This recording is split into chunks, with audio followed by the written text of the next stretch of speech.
નમસ્કાર વિદ્યાર્થી મિત્રો, હું અલ્પેશ પેઢડિયા ઇઝી ઇંગ્લિશ ચેનલમાં આપનું હાર્દિક સ્વાગત કરું છું. વિદ્યાર્થી મિત્રો, અંગ્રેજીમાં સૌથી કોઈ અગત્યનો ટોપિક હોય તો એ ટેન્સીસ છે, જે આપણે 4 દિવસથી ભણી રહ્યા છીએ. એટલે કે 3 સાદા કાળ અને ચાલુ વર્તમાન કાળ આપણે ભણી ચૂક્યા છીએ. તો આજે આપણે આ વિડીયોની અંદર ભણવાના છીએ ચાલુ ભૂતકાળ. ચાલુ ભૂતકાળ ભણીએ એ પહેલાં અગાઉ જો તમે આપણી ચેનલ સબસ્ક્રાઈબ નથી કરી તો ચેનલ સબસ્ક્રાઈબ કરી લેશો, અને સબસ્ક્રાઈબ કરી લીધી છે અને આગળના ટેન્સીસના વિડીયો જોવાના બાકી છે તો જોઈ લેશો. વિદ્યાર્થી મિત્રો, સૌથી અગત્યની બાબત આવી જાય છે એ છે ટેન્સીસની પ્રેક્ટિસ અને પૂછાયેલા પ્રશ્નોની પ્રેક્ટિસ, અને આ સાથે સાથે આદર્શ પ્રશ્નો છે એની પ્રેક્ટિસ. તો એના માટે ઇઝી ઇંગ્લિશ બુક છે એ જેણે વસાવી છે એ પૂરેપૂરી એક્સરસાઇઝ કરી લે. જે લોકોને બાકી છે તે આપેલા નંબર ઉપર ઓર્ડર આપી શકે છે બુકનો. માત્ર ને માત્ર 240માં અમે બુક તમારા ઘર સુધી પહોંચાડી રહ્યા છીએ, તો આ લાભ અવશ્ય લો. અને એમસીક્યુની વધારે પ્રેક્ટિસની જરૂર માટે અમે ટૂંક સમયની અંદર જ એમસીક્યુવાળી પૂછાયેલા પ્રશ્નો અને આદર્શ આ બંને પ્રશ્નોની સ્પેશિયલ બુક્સ અને એ પણ સ્પેશિયલ નોટ સાથે રજૂ કરવાના છીએ, પબ્લિશ કરવાના છીએ. ત્યારે એ વધારે પ્રેક્ટિસ ત્યારે કરજો. તો આજના આ વિડીયોમાં આપણે જોઈશું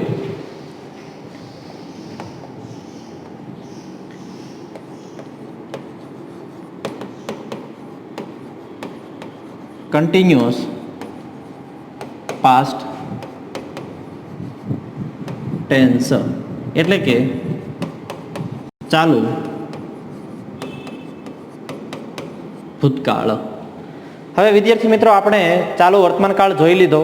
થોડો એને મળતો આવતો કાળ છે, પરંતુ આમાં ભૂતકાળની ક્રિયા દર્શાવવાનો ઉલ્લેખ હોય છે. એટલે કે યુઝ આપણે જોઈએ તો ભૂતકાળમાં કોઈ અમુક સમયે કોઈ અમુક ક્રિયા શરૂ હતી તેવું દર્શાવવા આ કાળ વપરાય. આટલું યાદ રાખવાનું છે. અમુક સમય કોઈ અમુક ક્રિયા ચાલુ હતી. દાખલા તરીકે તમે કહેશો કે સર, તમે જ્યારે આવ્યા ત્યારે અમે વાંચી રહ્યા હતા, તો તમારી વાંચવાની ક્રિયા કેવી હતી? ચાલુ હતી. તો આમ ક્રિયા ચાલુ હોય તો ચાલુ કાળ વપરાય, પરંતુ એ ભૂતકાળમાં હોય તો ચાલુ ભૂતકાળ વપરાય. જોઈએ એવા કીવર્ડ્સ ક્યાં ક્યાં છે કે જેનાથી ખબર પડી જાય કે આ કયો કાળ છે? ચાલુ ભૂતકાળ છે. કોમ્પિટિટિવ એક્ઝામ્સની અંદર તો ખાસ તમારે કીવર્ડ્સ જ યાદ રાખવા પડશે. એટલે એના કીવર્ડ્સ છે વાઇલ. વાઇલ એટલે જ્યારે. સામાન્ય રીતે કન્જક્શન્સ તરીકે આનો ઉપયોગ થાય છે, બરોબર. બીજું એક છે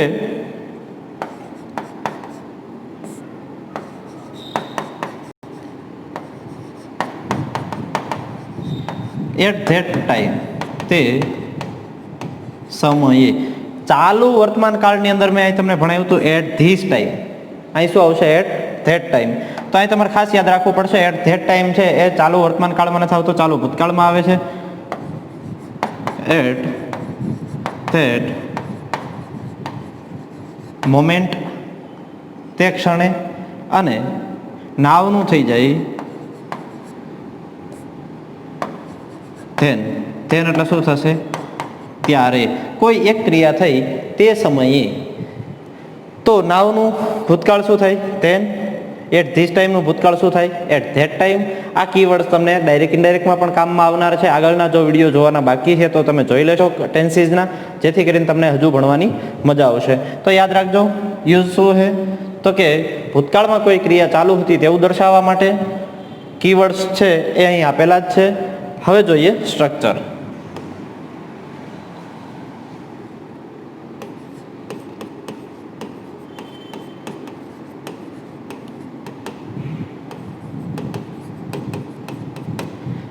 કાળનું સ્ટ્રક્ચર શું છે, બંધારણ શું છે, અથવા તમે એને માળખું પણ કહી શકો. સેન્ટેન્સ સ્ટ્રક્ચર શું છે? તો સેન્ટેન્સ સ્ટ્રક્ચર કાલ જે હતું ને એવું જ છે. પણ થોડોક ફરક છે એ છે એના ટુ બીના રૂપનો. તો અહીંયા લઈએ હકાર, નકાર અને પ્રશ્નાર્થ. તો હકાર વાક્ય રચના જોઈ લઈએ. શું આવશે? સબ્જેક્ટ, સબ્જેક્ટને કરતા થાય મેં કાલે કીધું હતું. ત્યારબાદ વોઝ અથવા તો વેર એટલે કે ટુ બીના રૂપો. ત્યારબાદ ક્રિયાપદનું આઈએનજી વાળું રૂપ એટલે વી આઈએનજી, ઓબ્જેક્ટ અને ત્યારબાદ આવશે અધર વર્ડ. નકાર વાક્ય રચનામાં જોઈએ તો સબ્જેક્ટ પ્લસ વોઝ અથવા તો વેર, ત્યારબાદ આવશે નોટ, ત્યારબાદ વી આઈએનજી, ઓબ્જેક્ટ અને અધર વર્ડ. પ્રશ્નાર્થ વાક્ય રચનામાં જેમ આપણે એમિઝાર કાલે આગળ લીધા તેમ શું કરવું પડશે? તો કે વોઝ વેર આગળ, ત્યારબાદ સબ્જેક્ટ, ક્રિયાપદનું આઈએનજી વાળું રૂપ, ઓબ્જેક્ટ, અધર વર્ડ અને છેલ્લે પ્રશ્નાર્થ વાક્ય રચના હોવાથી ક્વેશ્ચન માર્ક.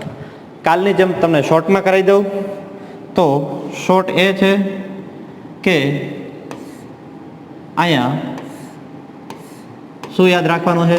ભૂતકાળના ટુ બીના રૂપો. ભૂતકાળના ટુ બીના રૂપો છે એ યાદ રાખશો એટલે આસાન થઈ જશે. ક્યાં છે? વોઝ અને વેર. મેઇન વસ્તુ એ છે ક્યારે વોઝ વપરાય ક્યારે વેર વપરાય. તો આઈ સાથે શું વપરાશે? વોઝ. ટુ બીના રૂપ છે જ, જોઈ લેજો તમે આપણા વિડીયોની અંદર જ. વી,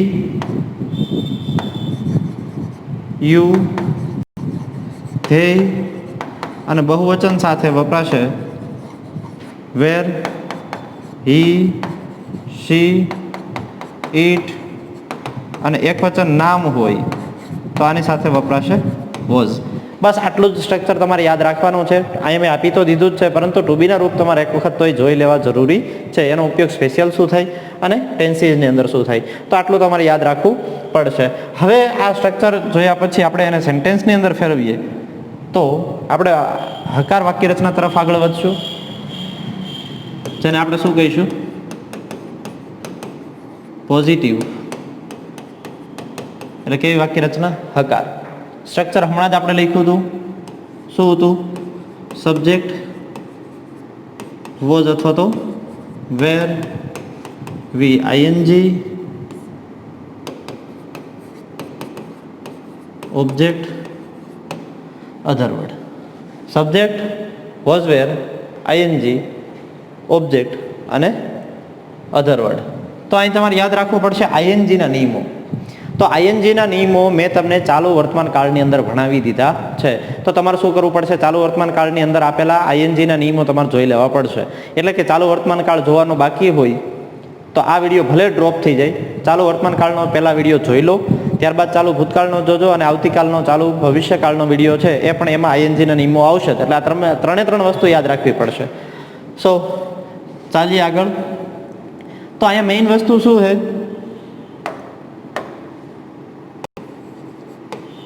અમે વાતો કરી રહ્યા હતા. અમે એટલે શું થશે? વી. આપણે આગળની સ્લાઇડમાં જોયું હતું કે વી સાથે શું આવશે? વેર. વી વેર. અને વાતો કરવી એને ઇંગ્લિશમાં શું કહેવાય? ટોક. આપણો એક પણ નિયમ લાગતો નથી એટલે ડાયરેક્ટલી આઈએનજી લાગી ગયું. એટલે હવે શું બનશે? વી વેર ટોકિંગ.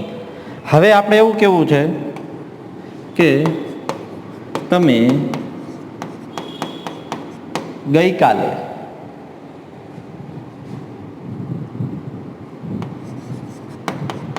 ફિલ્મ જોઈ રહ્યા હતા. તો તમે એટલે શું થશે? યુ. યુ સાથે શું આવશે? વેર. જોવું એટલે શું થશે? વોચ. એને આઈએનજી લાગતા શું થશે? વોચિંગ. શું જોઈ રહ્યા હતા? You were watching film. ગઈકાલે એટલે શું થશે? યસ્ટરડે.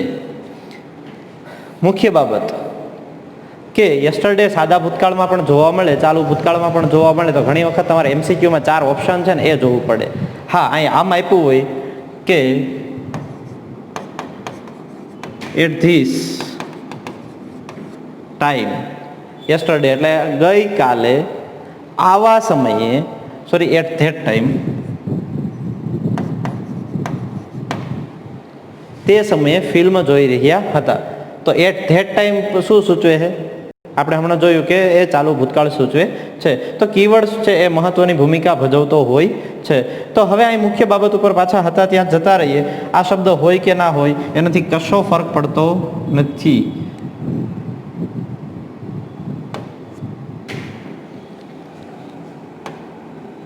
યસ્ટરડે, બરોબર. ત્યારબાદ આપણે લખીએ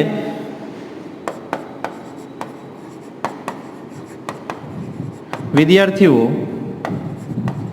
પ્રવાસ માણી રહ્યા હતા.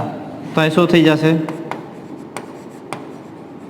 સ્ટુડન્ટ્સ, બહુવચન આવ્યું એટલે અહીં શું મૂકવું પડશે? વેર. માણવું એટલે શું થાય?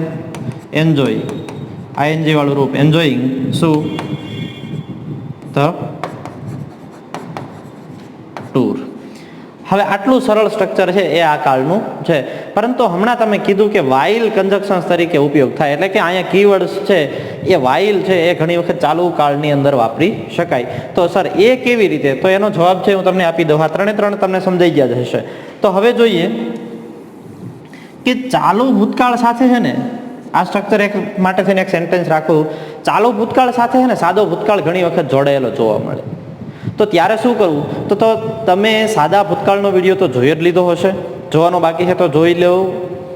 અને આપણે આવું કહેતા હોય કે જ્યારે મહેમાન આવ્યા ત્યારે અમે જમી રહ્યા હતા. તો એક ક્રિયા ચાલુ હતી, કઈ?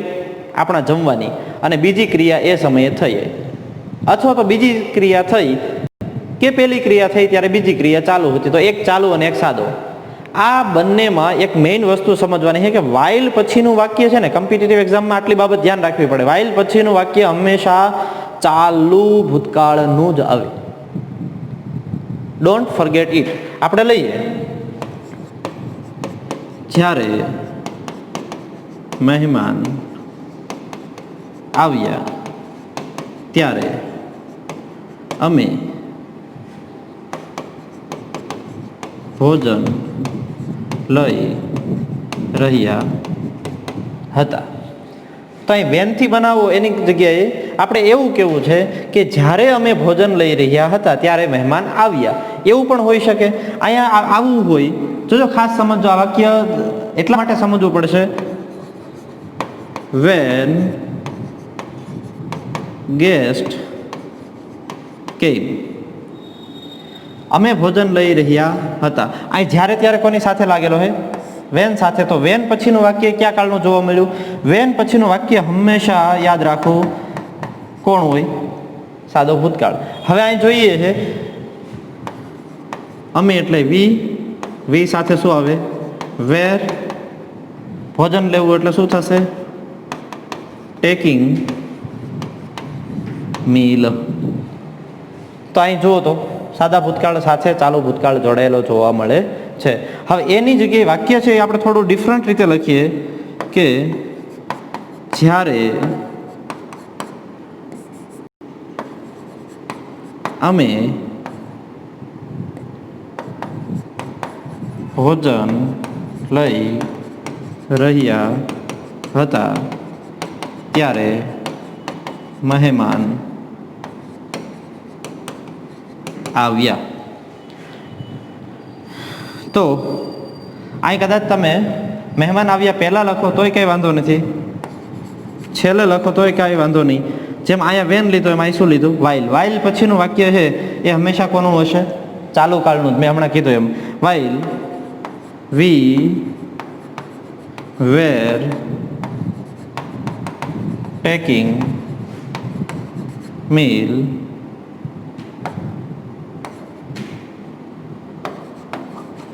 ગેસ્ટ આવ્યા એટલે સાદો ભૂતકાળ થાય કેમ. જો હવે ખાસ મેઇન વસ્તુ સમજવાની છે કે વેન સાથે શું જોવા મળશે? સાદો ભૂતકાળ. વાઇલ સાથે શું જોવા મળશે? તો કે ચાલુ ભૂતકાળ. એક સંયોજક આવી ગયું તો બીજા સાથે સંયોજક લગાડવાનું નથી. જો આની સાથે સંયોજક આવ્યું તો અહીંયા સંયોજક ના આવ્યું એટલે કે કન્જક્શન્સ ના આવ્યું. અહીંયા કન્જક્શન્સ આવી ગયું તો આની સાથે નથી તો અહીંયા છે. એટલે ચાલુ કાળ સાથે વાપરવાનું થાય ત્યારે વાઇલ, અને સાદા કાળ સાથે વાપરવાનું થશે ત્યારે તમારું શું લેવાનું છે? વેન લેવાનું છે. આટલું ખાસ ભૂલાય નહીં, અન્યથા તમારો સ્પર્ધાત્મક પરીક્ષામાં માર્ક્સ જઈ શકે છે. હવે ધારો કે અહીં ખાલી જગ્યા હોત તો તમને ખબર પડી ગઈ કે અહીં કયો કાળ છે, તો કે ચાલુ ભૂતકાળ છે, તો અહીં પછી વેન ના આવે, તો અહીં વાઇલ જ આવે. બીજું કે અહીંયા ખાલી જગ્યા પડી છે ધારો કે, તો અહીં તમે જોયો કે કયો કાળ છે, તો કે સાદો ભૂતકાળ છે, તો પછી અહીં વાઇલ ના આવે, તમારે ઓપ્શનમાં શું પસંદ કરવું પડશે? વેન. તો આટલી વસ્તુ તમને સમજાઈ જ ગઈ હશે, અને આવી જ સરસ મજાની ઇન્ફોર્મેશન અમારી ઇઝી ઇંગ્લિશ બુકમાં અમે આપી જ છે. તો સંપૂર્ણ રીતે એ સચોટ માહિતીવાળી બુક જો તમારી પાસે હોય તો સ્પર્ધાત્મક પરીક્ષા પાસ કરવાનું કામ કેવું થઈ જતું હોય છે? આસાન થઈ જતું હોય છે. જોઈએ આપણે આગળ વધીએ અને હવે જઈએ નકાર વાક્ય રચના તરફ. કેવી રીતે જોડાયેલું હોય તમે જોઈ લીધું. નેગેટિવ સેન્ટેન્સમાં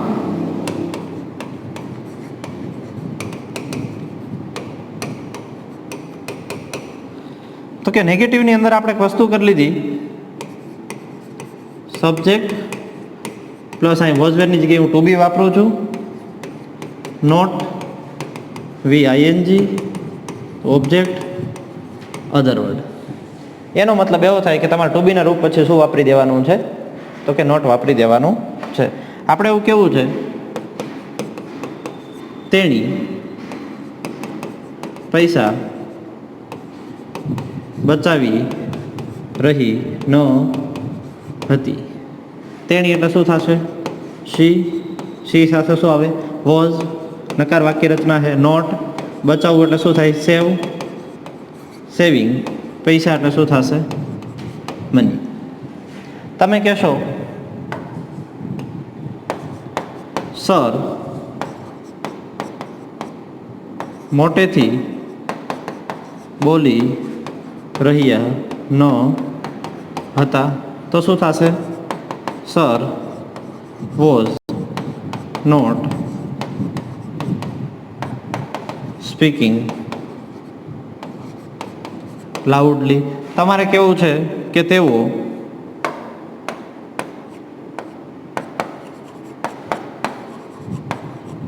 અમને બોલાવી રહ્યા ન હતા. તેઓ એટલે શું થશે?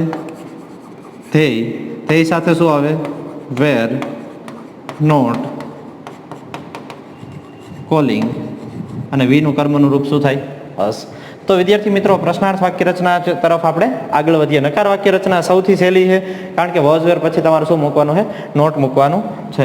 જોઈએ પ્રશ્નાર્થ વાક્ય રચના. પ્રશ્નાર્થ વાક્ય રચના શું કહેશું આપણે?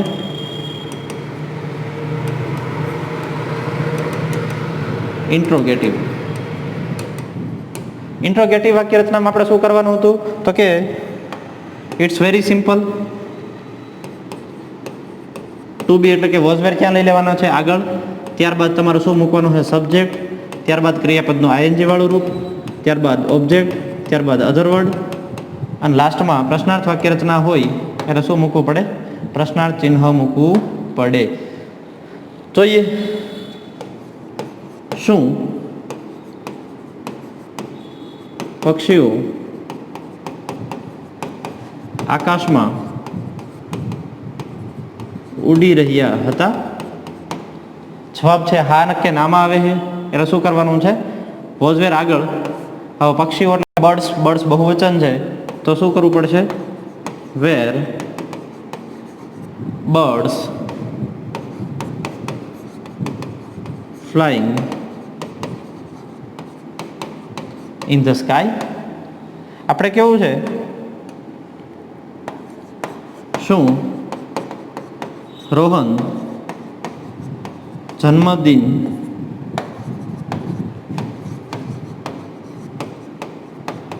ઉજવી રહ્યો હતો? હવે આમાં કરતા કોણ છે? રોહન. તો રોહન સાથે શું આવશે? વોઝ. રોહન ઉજવવું એટલે શું થશે? સેલિબ્રેટ. હવે આપણે કાલે જોયું હતું કે જો છેડે શું આવતું હોય? ઈ, તો ઈ દૂર કરી અને ત્યારબાદ શું લખાય? ING. Was Rohan celebrating birthday. જો તો વિદ્યાર્થી મિત્રો કેટલું સરળ છે અંગ્રેજી.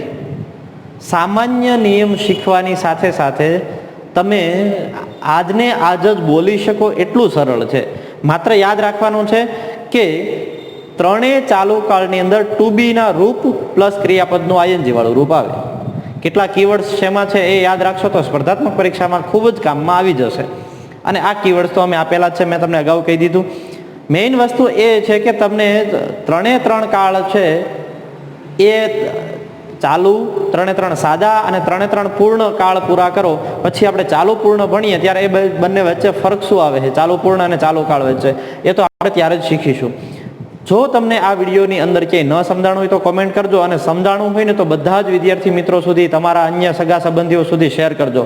કારણ કે તમારા શેરિંગને અમારે ખૂબ એટલા માટે જરૂરિયાત છે કે અમે એના સુધી અંગ્રેજી પહોંચાડવા ઈચ્છીએ છીએ, અને અમને અપેક્ષા જ છે કે તમે અમારા વિડીયો બધા લોકો સુધી પહોંચાડો છો, એમ પહોંચાડશો જ. અને તમે હજુ બુક નથી લીધી તો બુક લેશો. બાકી અમારા વિડીયો જોતાની સાથે જ તમે લાઈક કરો છો એ અમને ગમે છે. બસ આમને આમ તમારો સહકાર અમને મળતો રહે. આભાર મિત્રો.